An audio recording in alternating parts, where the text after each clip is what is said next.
Hey guys, it's Becca from inabookshell. Welcome back to another video. Today we are going to be discussing book 2 in the Alpha Girl series by Aileen Erin, and that is Avoiding Alpha. If you have not already, make sure to go pick up the first book, Becoming Alpha. This is a werewolf teen YA fantasy series and it's epic. It's amazing. I love it so much. I already filmed a review of the first book and it should be up on my channel already, so link in the description box below. If you want to learn more about this epic series, pick it up. You will not regret it. Since this is the second book in the series, I cannot really give you a lot to go off of if you haven't already read the book or the first book. So if you're not already, go pick up the first book and go read the second book. So in this book, which is probably the shortest one in the series, so you will literally fly by it, I read it in one sitting.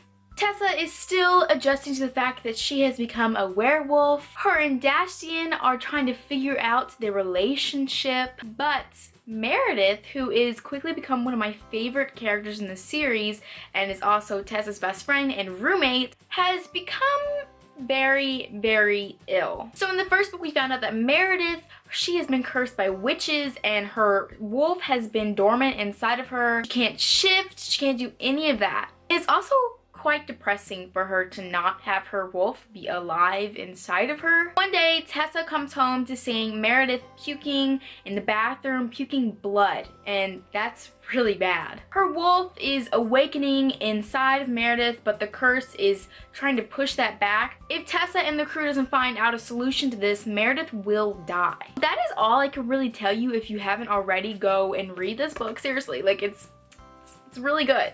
This series has just become one of my all-time favorite. I love this series so much. Goodbye to people who have not read this book. Make sure you go pick it up, devour it, love it. Come back and watch this review and we can discuss it together. Okay.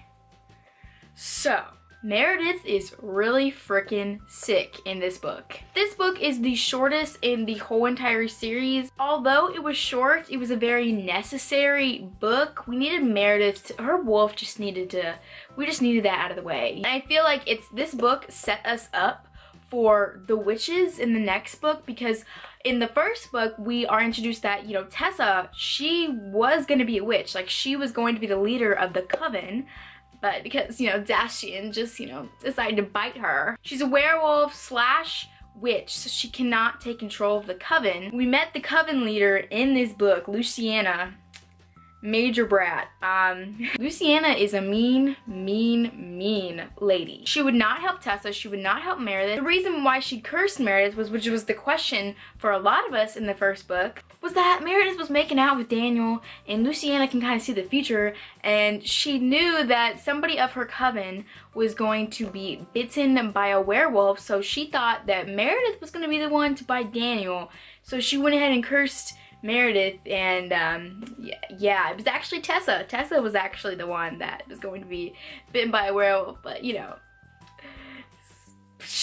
This lady seems to be very much off her rocker. I'm scared to find out the stuff that she's going to do in the upcoming books, because she's kind of scary, because she's psychotic. I think that's a really good word for it. One theory that I have going on is that Michael and Luciana probably got together and Daniel is probably Michael's son. That is just a theory of mine, because I think it's just weird that Michael doesn't have a mate. He should have a mate. Luciana has a very deep running hate for werewolves. We don't know why. She had no husband or male figure for Daniel, so like, how did you get Daniel? Like, where's the dude that was involved with you in order for you to get Daniel? Michael was very much absent in this book. They explained how witches and werewolves, before all this stuff went on, they were kind of friendly towards each other. So why did that change?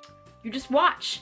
Michael and Luciana had a fling. Oh, but Why would Michael, I don't know. I have so many questions. Because this book was so short, we didn't get a lot of answers. So the reason why Meredith's wolf is waking up inside of her is because Donovan, who is one of the leaders, the seven, they're mates, like they're true mates, which is a very rare thing in the werewolf world. Their souls are connected. They're a one true pair. They're like the real OTP. I love Donovan, but he was very much absent in this book also, and that was kind of frustrating. Meredith doesn't feel like she can be his mate because she has no wolf. Like, she can't talk to her wolf, she can't shift, and that makes her feel weak inside, so she rejects Donovan as a mate. And I was like, girl, no, I love him. I don't know why, but I've always loved him since the first book. This whole entire book, we basically were just trying to figure out how to get Meredith like a cure. Shannon in this book was so annoying. Honestly though, I understand why she was very annoyed with Tessa. First off, she wanted Tessa's man, which... Sorry, Shannon, you ain't gonna get Daffy and he's mine, okay? Second, instead of trying to keep Meredith's wolf dormant inside of her, she's saying, we need to get the wolf to wake up. She was right. Like, I mean, she was so right. I agreed with her, although I didn't like the way she talked to Tessa. I feel like Shannon just needs to find herself a man. Like, she desperately needs a man to just fill that void inside of her. Nobody in our friend group in this world really likes Shannon except for Meredith, and even Meredith doesn't even really like Shannon all that much. I loved how in this story we explored Tessa's witchy powers. I love how we have these cousins that are our age that we can go to and ask for help. I want to learn more about these cousins. I feel like we need more of a bonding moment because whenever we see them, it's a very short time. I'm hoping in the upcoming books that we talk to them longer and actually have like maybe a heart-to-heart. Tessa needs to be trained. Luciana, she wanted to keep Tessa's wolf inside of Tessa so that she can come and train. Luciana accidentally gave a little hint to how to get Meredith's wolf to come alive. I really, really love the moment where we had all these wolves come together. We were all working together to wake up Meredith's wolf. Tessa is very powerful. She's basically alpha of all these wolves. She is a natural born leader. I think that's why she's a really good alpha. At the very end of the book, we get Meredith's wolf to wake up and she gets to shift. Her and Donovan are together again and it's so sweet. I'm so excited about these new relationships that are forming. Even though we found a solution to all these problems, I'm kind of excited to see what our next problem is going to be because it seemed like we got those witches off our back. I'm wondering what is going to happen next. I know we have that trial thing coming up. If Dacian and Tessa are okay with kind of what happened, why are we still having a trial? I hope in the next book we learn more about Luciana. Girl's got some secrets. Why do you hate werewolves so much? We also didn't see Imogen at all in this book, which I was happy and sad about because Imogen brings all the drama. I don't like her character, but I love her character at the same time. So I think that's all I really have to say about this book.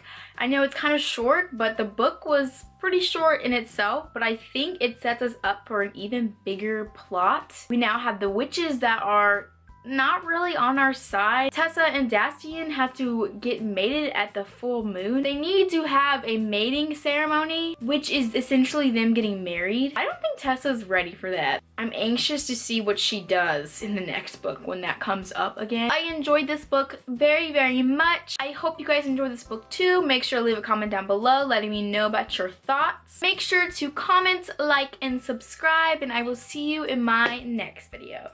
Bye!